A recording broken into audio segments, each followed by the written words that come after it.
నమస్తే, welcome to Aadya media. నేను మీ స్వర్ణ. ప్రస్తుతం మనతో పాటు ఉన్నారు సినీ క్రిటిక్ విజ్ఞాన్ గారు. హలో విజ్ఞాన్ గారు. కేరళ స్టోరీస్, కేరళకి సంబంధం లేకపోయినప్పటికీ కేరళకి ఆపాదించి ఆ సినిమాను ఎక్కడికో తీసుకువెళ్ళారు. అంటే కాంట్రవర్సీస్ ఎక్కువ ఉన్నాయి. ఆ కాంట్రవర్సీస్ నుంచి కోట్లు సంపాదిస్తుంది, ఇంకా కలెక్షన్ల వర్షం కురుస్తోంది. అయితే దీంట్లో ఒక సెకండ్ వెర్షన్ ఉంది అని కూడా ఒక న్యూస్. ఏం చెప్తారు? మనం ఇప్పుడు బలగం సినిమా చూసాం. దానికి అందరు ఎంత బాగా మాట్లాడుకుంటున్నారంటే, ఈ సినిమా చూసి అందరు కలిసిపోయారు. ఎక్కడెక్కడో ఉన్న వాళ్ళందరూ కూడా వాళ్ళు పని కట్టుకొని వచ్చి మరి అసలు ఈ జీవితంలో మేము ఇంకా కలవము అనుకునే వాళ్ళు కూడా కలిశారు. దానిలో చాలామంది కూడా కొంతమంది కామెడీగా కూడా రాశారు. అదేదో తారక రత్న వాళ్ళ భార్య అలేఖ్య రెడ్డికి మోహన్ కృష్ణ గారికి చూపియండి బలగం సినిమా, వాళ్ళు కూడా కలిసిపోతారు. సెలబ్రిటీస్ దగ్గర తీసుకెళ్లారు.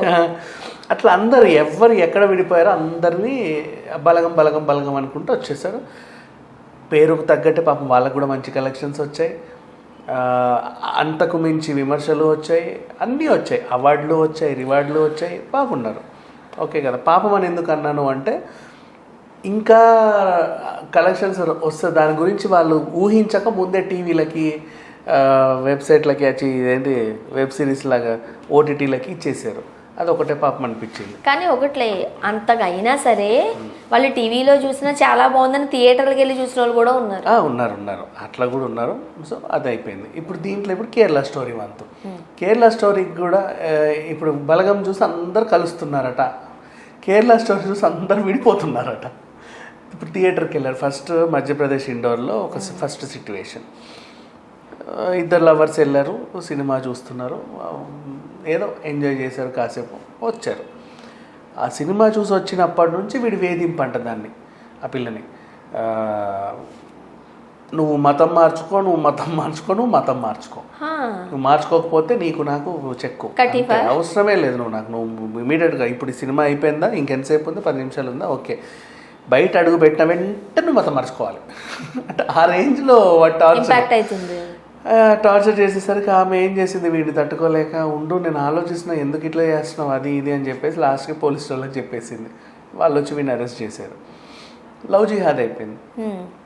నెక్స్ట్ ఇంకొక ఏరియాలో ఒక అపార్ట్మెంట్లో ఎప్పటి నుంచో, అంటే వాళ్ళ భర్త రెంట్కి తీసుకొని ఉంటున్నాడు, ఆ భార్య కూడా అందులో ఉంటుంది. వీడెప్పుడు ఆ పిల్లని బాగా వేధించేవాడు, కొట్టేవాడు, తిట్టేవాడు, హింసించేవాడు, నరకయాతన అనుభవిస్తుంది. ఏదో ఇక దిక్కుముక్కు లేదు కాబట్టి ఉంటుంది, అంతవరకు ఓకే.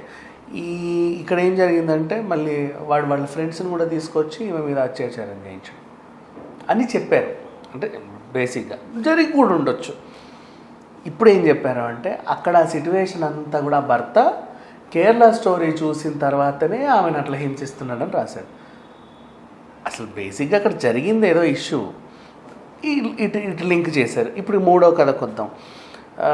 ఈ అబ్బాయి ఎవడు ముస్లిం మైనారిటీ అనమాట. ముస్లిం మైనారిటీ అంటే వాళ్ళు మైనారిటీ వర్గం కదా, లవ్ చేస్తారో లేదో, అమ్మాయిలు పడతారో అని ఏదో తెలుగు పేరు పెట్టుకొని, హిందూ పేరు పెట్టుకొని ఒక అమ్మాయిని లవ్ చేశాడు. ఆ పిల్ల కూడా వీడొడ్డు పొడుగు బాగానే ఉన్నాడు కదా అని చెప్పి ప్రేమలో పడింది. వాళ్ళు శారీరకంగా కూడా కలిశారు. అన్నీ అయిపోయిన తర్వాత లాస్ట్కి పెళ్లి విషయానికి వచ్చింది. పెళ్లి విషయానికి వస్తే వీడు యాక్చువల్గా నీకు నేను నిజం చెప్పాలి, ఒక విషయం దాచాను, యాక్చువల్ నేను ఇది, నువ్వు కూడా మతం మార్చుకో అంటే ఇక ఆమెను అవి ఏమో చేయాలో అర్థం కాక ఆమె కూడా పోలీస్ స్టేషన్కి వెళ్ళింది. వాళ్ళు వచ్చి అరెస్ట్ చేశారు. ఇప్పుడు ఈ నివేదిక ఏం చెప్తుందంటే, పోలీస్ స్టేషన్లో వచ్చిన ఇట్లాంటి కేసులన్నీ కూడా దాదాపుగా ఎందుకురా ఇలా చేసావు అని అడిగితే, నేను కేరళ స్టోరీ సినిమా చూసి, కేరళ స్టోరీ రిలీజ్కి ముందు జరిగిన సంఘటన అయినా సరే దీనికి లింక్ చేస్తున్నారు. అంటే ఇప్పుడు అంటే ఎక్కడన్నా ఎవడన్నా కలిశారు అంటే వీళ్ళు బలగం చూసే కలిశారు అని మాట్లాడుకున్నారు. సో మంచి అయితే బాగుంది, ఇది కొంచెం కష్టంగా. రోజు పేపర్ తీస్తే ఎన్ని ఉంటాయి ఇట్లాంటి వార్తలు చెప్పు, రోజుకి ఏ మూలకు ఏదో అవుతుంది. దాంట్లో ఉన్న మోస్ట్ లవ్ జిహాద్ సంబంధించో, లేకపోతే విడిపోయిన జంటలు, లేకపోతే ముస్లిం ప్రేమ కథలు ఇవన్నీ తీసుకొచ్చేసి ఇక్కడ పెట్టేసి నువ్వు మతం మారు అంతే. అంటే అదొకటి అయిపోయింది, లవ్ జిహాద్ అనేలాగా తయారైపోయింది. కావాలనే ఇట్లా చేస్తున్నారు. వీళ్ళందరూ కూడా కేరళ స్టోరీ సినిమా చూస్తే ఇంప్రెస్ అయ్యి చేస్తున్నారు అని మాకు చెప్పారు పోలీసు వాళ్ళు కూడా. వాడిని 4 తన్నామండి, ఎందుకురా ఇలా గట్టిగా చేసావంటే ఆ సినిమా చూసి చేశాను అంటున్నాడంట. ఇలా ఎవరైనా చెప్తారా కామన్ సెన్స్ లేకుండా? వీళ్ళలాగా అంటే ఒక సినిమాని డీఫేమేషన్ చేయడానికి వాళ్ళు ఫస్ట్ భయపడ్డారు, బ్యాన్ అన్నారు. అయినా సరే ఆడుతుంది. కోర్టులు కూడా ఏం చేయలేకపోతున్నాయి, ఎందుకంటే సెన్సార్ కూడా ఏం చేయలేదు. సినిమాలు ఏం లేదు కదా, అదంతా పబ్లిసిటీ స్టంట్ అంతే. సినిమాలు అయితే ఏమీ లేదు. వీళ్ళు చూడని వాళ్ళు ఇంకా చూడలేదో ఏమో తెలియదు కానీ ఒక వర్గానికి అయితే బాగా కాలుతుంది. ఈ సినిమా ఎట్టైనా ఆపేయాలి. అదేమో వీళ్ళు ఎంత ఆపుతుంటే అంత ముందుకు వెళ్తానే ఉంది, దూసుకుపోతుంది అది. కోట్ల కలెక్షన్స్ వస్తున్నాయి, వీళ్ళేమో ఇలా చేస్తున్నారు, వాళ్ళేమో అట్లా ఉన్నారు. పరిస్థితి ఏం చేయాలని చెప్పి ఇప్పుడు ఒకటే మార్గం, డీఫేమేషన్. ఒక వార్తలు ఇలా పుకార్లు, ఈ సినిమా చూసి అందరు విడిపోతున్నారు అని చెప్తే వెళ్ళడానికి భయపడతారు. సినిమాని ఆపలేకపోయాం కదా, కనీసం చూసే వాళ్ళని ఆపుదాం, ఇటు వచ్చింది అనమాట వర్గం.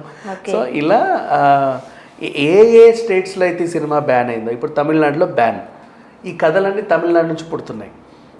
మళ్ళీ వాళ్ళు ఇక్కడ ఇట్లా, అక్కడ ఇట్లా జరిగింది, ఇక్కడ ఇట్లా జరిగింది. నెక్స్ట్ అసలు యాక్చువల్గా చెప్పాలంటే కేరళ వాళ్ళు మలయాళీస్ గొడవ పెట్టాలి, మా పేరు ఎందుకు వాడుకున్నారు అని.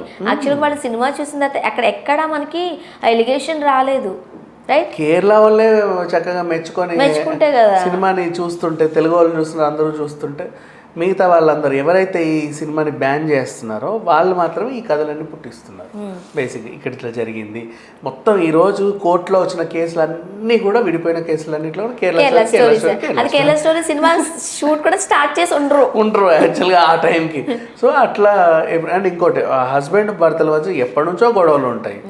వాడు ఆ రోజు ఆ సినిమా చూసి వచ్చే తాగేసి దీన్ని తంతు ఏదైనా చేస్తాడు, లేకపోతే కొత్త ఆలోచన వచ్చినట్టు ఫ్రెండ్స్ని తీసుకొచ్చి అత్యాచారం చేపిస్తాడు. ఇట్లాంటివి ఉండవు బేసిక్గా.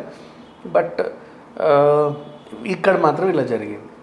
ముఖ్యంగా సినిమాలను బట్టి కొంచెం ఇంపాక్ట్ అయితే ఉంటుంది, దాన్ని కాదు అనలేం. కానీ బట్ స్టైలిష్ ఎవరైనా రెడీ అయ్యారనుకోండి, హెయిర్ కట్స్, డ్రెస్సింగ్స్ ఇవి ఫాలో అవుతారు, కానీ మన మైండ్ అయితే మారిపోదు కదా. మైండ్ మారదు. దట్టు ఇప్పుడు చిన్నపిల్లలు అంటే, ఇప్పుడు టీనేజర్స్ మారారంటే అనుకోవచ్చు.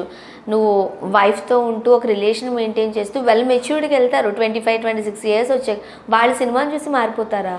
అట్లా ఏముండదు ఎప్పుడు కూడా. వీళ్ళు జస్ట్ న్యూస్లు అట్లా రాసి స్ప్రెడ్ చేసి, అంటే సినిమాని ఆపలేకపోయిన శక్తులన్నీ కూడా ఏకమై ఏం చేస్తున్నారంటే వెళ్ళే వాళ్ళని జనాలను ఆపుతున్నారు. అది ఇంకా ఫేమస్ అవుతుంది. ఇప్పుడు రానా నాయుడు ఒక రేంజ్లో ఎందుకు ఫేమస్ అయింది అదే కదా. అది బూతులు ఉన్నాయి, మీరు ఒంటరిగా చూడండి. తెలుగు కట్ చేసిన తర్వాత కూడా మళ్ళీ పెట్టారు. ఇప్పుడు మీరు చూడండి, నెట్ఫ్లిక్స్ లో తెలుగు డబ్బింగ్ కూడా ఉంది.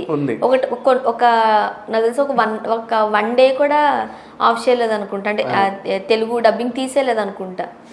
వాళ్ళు కూడా పెట్టారు. అండ్ అంటే బేసిక్ అంటే గొడవ ముదిరింది అన్నప్పుడు తీసేస్తున్నారు, తర్వాత వేస్తున్నారు. దానివల్ల పెద్ద ఒరిగిందేం లేదు. ఎప్పుడైనా సరే నెగిటివ్ పబ్లిసిటీ వల్లే ఎక్కువ హిట్ అవుతుంది. ఇప్పుడు దీన్ని కూడా అందరు ఇందులో విడిపోవడానికి ఏముందబ్బా అని చెప్పి నిజంగానే బ్రేకప్ చెప్పాలనుకున్న వాళ్ళు కూడా వెళ్ళి చూడొచ్చు కదా ఈ సినిమాని. ఎట్లా వీడికి చెప్పలేకపోతున్నా, ఇలా సినిమా చూస్తే విడిపోతారంట కదా, ఏదో బాగుంది, వెళ్ళి కూర్చున్నాం, ఏదైతే అయ్యింది అని చెప్పి కూర్చొని. నాకు తెలిసి ఓటీటీలో కూడా మంచి వ్యూస్ వస్తాయి దీనికి, ఎందుకంటే అక్కడ మిస్ అయిన వాళ్ళు ఇక్కడ కవర్ చేద్దాం. రోజుకి ఇంతమంది ఉంటారు బ్రేకప్ చెప్పుకోవడానికి, ఎప్పటి నుంచో హింసపడే వాళ్ళు, విడాకులు తీసుకునే వాళ్ళు, వీళ్ళందరూ కూడా అక్కడికి వెళ్ళి సినిమా చూసి విడిపోవచ్చు కదా, తప్పే ఉంది. సో అంటే సినిమా వల్ల ఇంపాక్ట్ ఏమి ఉండదు, బట్ వీళ్ళు అలా కావాలంటే క్రియేట్ చేసుకుంటున్నారు.